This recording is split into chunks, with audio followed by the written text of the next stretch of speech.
Hey, what's up? Today is September 3rd, 2018. Welcome to First Cup. My name's Jeremy. This is my first cup of coffee. Mm. Oh, yes. This is my bunny mug. It says, I'm pretty sure I've read this before, but whatever. Advice from a rabbit. Don't worry, be hoppy. This was a gift from my mother, I believe, because I used to have a pet rabbit. And I think I even had the pet rabbit when she gave me this mug. Pet rabbit has been gone for 4 years now. It was the best little fuzzball. Oh, it's a holiday here in the U.S. Which one is it? Labor Day. I always struggle with Memorial Day and Labor Day in which is which. It's reverse alphabetical order. Because to me, they I don't know. I don't have any ties to the military, so it's really hard to engage with those holidays. And Labor Day, I know there's plenty of history, but let's be honest, we don't celebrate it because of that. We celebrate it because it's an excuse to have a day off of work. I don't have a day off of work. I'm working. I'm working all day. I'm working all day. Some more samples came in. They're right over there. Some cool stuff going on. What can I tell you? I'm not going to talk about samples.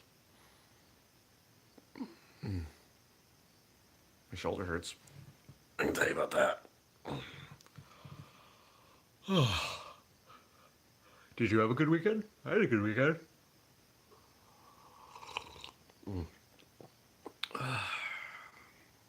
Drove back from Canada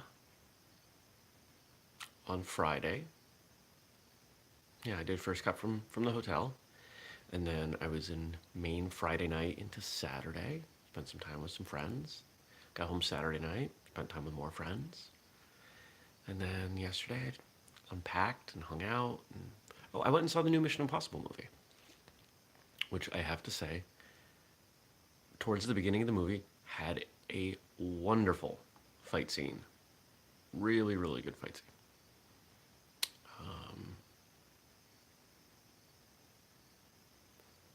Wish I could have recorded it and watched it a couple more times just to kind of break it down, to critique it.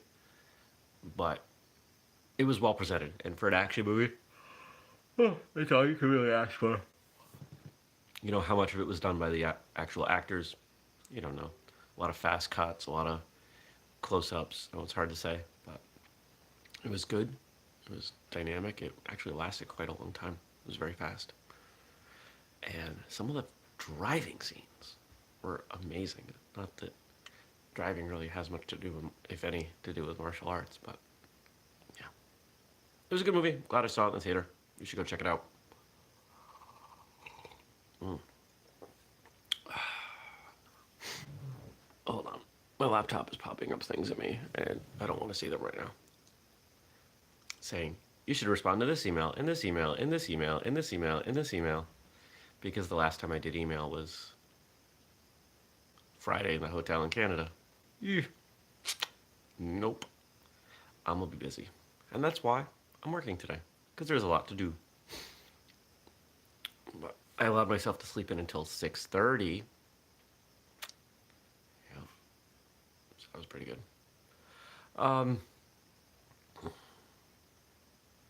Why do I work on holidays?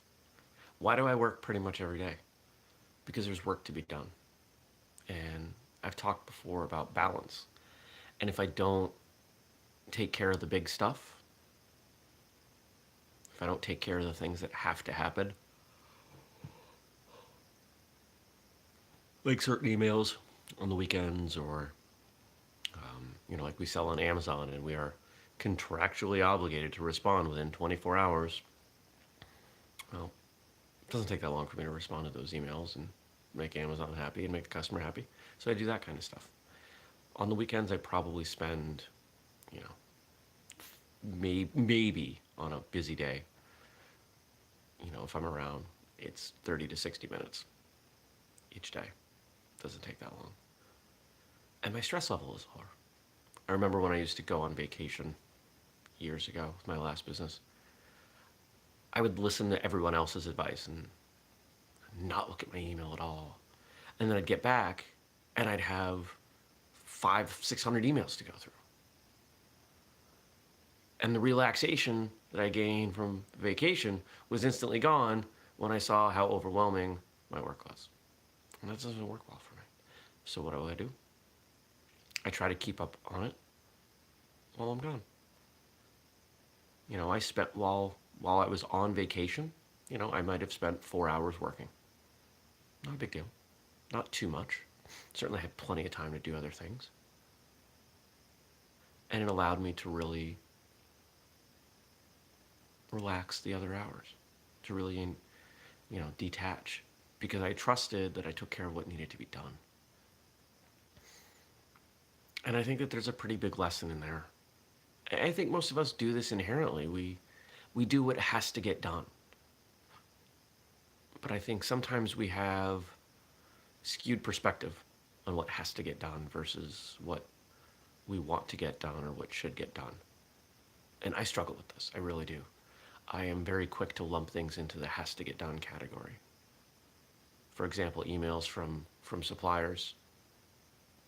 They didn't have to happen Friday night or this weekend. Doesn't matter if they choose to work over weekends. I don't have to. Does not responding to their email delay product?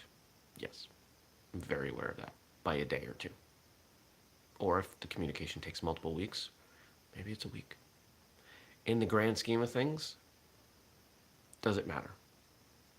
No, I don't believe it does. So, you gotta pick your battles. We all have 24 hours in the day, and we choose how to use them. And the way you use them reflects your priorities. And one of my priorities is taking care of myself, whether that be physically or emotionally, going to the gym, spending time with friends, getting sleep. I spent my 20s building a business where I had no friends, no life balance. My health was not good. And so now that I'm doing it again, I'm trying to do it smarter. I'm trying to use everything I learned then and everything else I've learned outside of work to do it better this time. There's I can't quote the study, but there's a study that I've read about. And when different age groups are surveyed as to their happiness consistently, and it seems to be, if I remember correctly, regardless of where they are on Earth, the happiest age group are people in their 60s. And the explanation that was given, this makes sense to me, is that people in their 60s have lived long enough to know what they want, or, as I talk about on this show, they've spent a lot of time learning what not to do. They're narrowing in on what makes them happy and what they should be spending their time with. And they generally have some disposable income. Quite often they're retired. But they're still young enough to do most of what they want to do. That's pretty good. So I try to take that lesson into now. What makes me happy? What do I want to do? And there's no reason I have to wait until I'm 60 for that. So, there's no reason you have to wait either. Find things that fill your day with joy. And it doesn't mean that you quit your job and you go live on a sailboat, unless that's what you really want to do. But it can mean waking up 15 minutes earlier and making a lunch that you would really enjoy. Something really tasty but healthy. So you don't have to feel guilty about it. Or maybe you wake up a little early and so you can leave work a little bit early because there's something you want to do if you have that flexibility. Or you take a different route to work. Or I don't know. I don't know what it is. But there are always opportunities to bring joy into your life. So find them. Sometimes I take a different. Actually, I did. On the way back from Canada through Maine to Vermont, I took a longer route, a route I don't take very often. It added like 10 minutes to my drive.